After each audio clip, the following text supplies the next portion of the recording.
এতদিন ছিলি তুই আমার অধীনে, আজ থেকে হবে তুই আমার কন্যার অধীন। আমার কন্যা যা বলবে তাই তুই আবার আমার হস্তকে পালন করবি। ঠিক আছে, আপনার কথা আমি পালন করব। যা নাকি আশীর্বাদ করে যা। বুলবুল বুলবুল বড্ড বুলবুল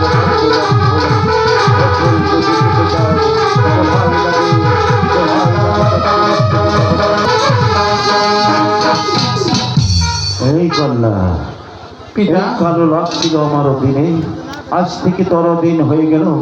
এই কালো লাভকে তুই যা বলবি তাই অবলম্ব মস্তকে পালন করবে। ঠিক আছে পিতা দেবতা। হ্যাঁ, চাম্পাইপুর নগর, ওখানে বসবাস করে 7 সদাগর। 7 সদাগর? 7 সদাগর। আমার কি করতে হবে পিতা? তুমি যাবে সেই চাম্পাইপুর নগর 7 সদাগরের কাছে একটি মাত্র পুষ্পাঞ্জলির জন্য। ওই 7 সদাগর যদি তোমাকে পুষ্প দেয় বলে রাখবে কি কাজ করবে।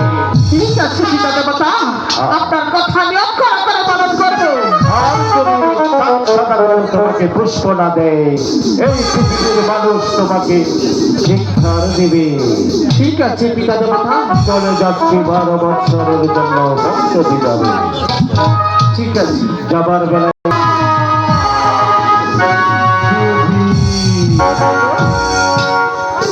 আমি তোমার জন্মদাতা পিতা, তাই তো তোমার পিতা হয়ে এই পৃথিবীতে এমন একটি নাম রেখে দেবো যে নাম ইতিহাসের পাতায় সংরক্ষণে লেখা থাকবে, যে নামের ওপর শত শত হিন্দু বৌদ্ধ খ্রিস্টান সবাই মিলে তোমাকে পুষ্পাঞ্জলি দিবে, যে নাম ইসলাম মন্দিরে থাকবে।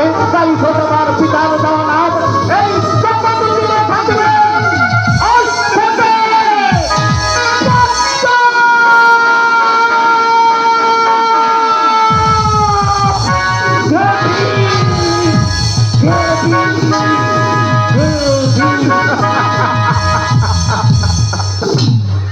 ওরে না ভালোবাসি, এতদিন ছিলি কার অধীনে? তোমার পিতার অধীনে। দেখো, আমি যা বলবো তোমার তাহাই করতে হবে। ঠিক আছে দেবমা, আপনার কথা আমি পালন করবো। আপনি আমাকে আশীর্বাদ করে। আমি তোকে আশীর্বাদ করি, এই মুহূর্তে চলে যা। কোথায়? ওই রাখালের কাছে। রাখালের কাছে? রাখাল আমাকে নিন্দা করেছে, অপমান করেছে। আমার কি করতে হবে? অপমানের প্রতিশোধ আমি নেব। রাখালকে ধ্বংসন করতে হবে। তাহলে চলো, এবার চল।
মা বোনদের কি করতে